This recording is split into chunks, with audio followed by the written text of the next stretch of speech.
What's going on, YouTube? It's your boy, CamATL, and welcome back to another NBA DFS video with your boy. Drop a like down below because I already know you're going to love it. Subscribe to the channel if you haven't already. Comment anything in the comment section down below to enter your name into that $50 giveaway I do every single week on this channel. Good morning. Let's go ahead and get straight to this DFS slate for today, baby. We got 6 games on tap. We squeezed into double ups last night. Wasn't the greatest night of all time. Definitely looking for a huge night tonight. I really want a big one. We had a solid start back from All-Star break. Then we squeezed into double ups, and now I want like a big W. That's the focus for tonight. So let's go ahead and get straight into it. First and foremost, there's a couple games that really stick out to me on this slate today. So one of them that sticks out is the Pacers Orlando. Seems like it's going to be a solid spot for fantasy points. And the Spurs and Utah. Spurs and Utah both kind of blah defenses. Both play decent speeds. So Spurs and Utah is definitely a spot that I'm definitely getting some exposure to, and you're going to see that. But let's go ahead and get straight into it. Starting off as shooting guard, first guy that I'm going to rock with here is going to be a player from that Utah Spurs game, and that's going to be Taylin Horton Tucker. Taylin Horton Tucker's been getting that start for Utah, finally getting his opportunity to really shine here. And Horton Tucker has been solid. He's dropping solid spots. I mean, he got his first start in this last game, February 23rd, where he dropped 31. Um, this is just a good spot for him to drop that 30 plus, and at 5'5", it works for me in my constructions, and he's got that 40-point upside here in this matchup against the Spurs. So you can't really ask for better here. He got 40 against the Knicks, which is a much better defense on February 11th. Almost got 40 against a solid Memphis defense on February 15th. So I definitely could see him hitting that 40 against the Spurs tonight in a fantasy friendly matchup there. All right. Definitely getting more exposure to that game. Kelton Johnson sticks out to me. I mean, you've got Vassell out, you've got Podol traded. I mean, this is a spot where you definitely want some exposure to, and at only 6'9", Kelton Johnson isn't the most consistent player, which can be annoying at times, right? But against Utah, you got to figure this is a solid spot here. I mean, you've got Vanderbilt traded away, who was a solid defender. You've got Vanderbilt was a solid defender that got traded away. I believe he went to the Lakers. But Keldon Johnson's in a solid spot here, man. Like I said, both sides of this game, I want exposure to it. All right. Last player that I'm going to go here in this game is going to be Zach Collins. Zach Collins sticks out to me as another fantastic option. Utah's been giving it up to bigs. This is a great spot for Zach Collins to really shine here in this matchup. And it's just a fantasy-friendly spot, y'all. No Podol there anymore. Still no Vassell. It's just this is the spot that immediately tickles my fancy. I don't know if y'all have ever heard that explanation before, but yeah, it tickles it. Okay, Zach Collins is a fantastic option at 6'2". I haven't projected at 6x pretty much, so I love Zach Collins.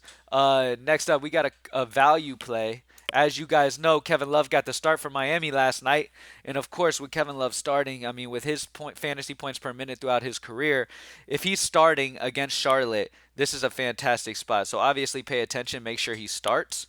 But Kevin Love starting is a lock for 20 or more. I mean, he's a lock for 5x if he starts here against Charlotte, and he's got major upside to have a huge game here at any moment.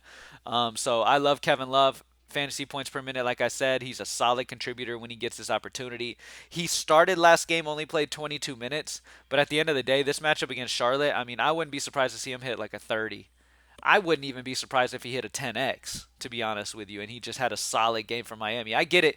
There's some good usage to go around here, and he's not going to put up the same type of points that he would put up time to time in Cleveland or whatever, but this is a solid spot here against Charlotte, and I definitely want that value still if he's going to start at 3-8. Final spot that I'm going to roll with today is another center. Kind of double tight end strategy is what I'm feeling for today is Miles Turner. Miles Turner had a huge game his last time out. And he is in a fantastic spot to succeed again here against Orlando. There's just nobody on Orlando that can stop him, honestly. He's been fantastic. Like, Miles Turner has never been a guy that I enjoy playing in DFS because he's killed me so many times. I feel like every time, and y'all need to keep this in mind. Maybe I'm just a jinx for Miles Turner, but every time I play Miles Turner, he ends up with like a ridiculous, 20 or 15, 20 output. And that's just not going to cut it. So we really need him to have a solid game here. I haven't projected good, man. I don't let my recency bias affect me. I haven't projected over 41, and he's a fantastic option for me against Orlando. Another fantasy-friendly type of game in this one. So I love him at 7-3. It feels kind of a little too cheap. This dude's proven he should be a little higher than that. So projected over 41. I really, really like Miles Turner. Double center builds kind of what I'm looking at so far early on in this slate. But that's about it, man. We got Taylin Horton Tucker in that fantasy friendly matchup against the Spurs. Kelton Johnson on the other side of that game. Zach Collins on the other side of that game. Kevin Love, especially if he gets the start once again at 3-8, and then Miles Turner.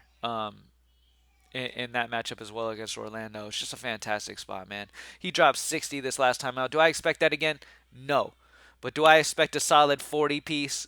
Absolutely. I would not be surprised at all. He's had one game where he didn't get 40 against them pretty much this season. Since January 22nd of 2020, he's played 4 games against Orlando. He got 41, 38, had a down game of 25, and then a 46. Okay, so we're just hoping for not to have that down game, and we should hit that 40 range is on average. And he's just been really good lately as well. So solid spot for him. I'm excited for it, man. Let's get it. GreenlightDFS.com for the optimals. You already know. So day one back from the All-Star break, we smashed.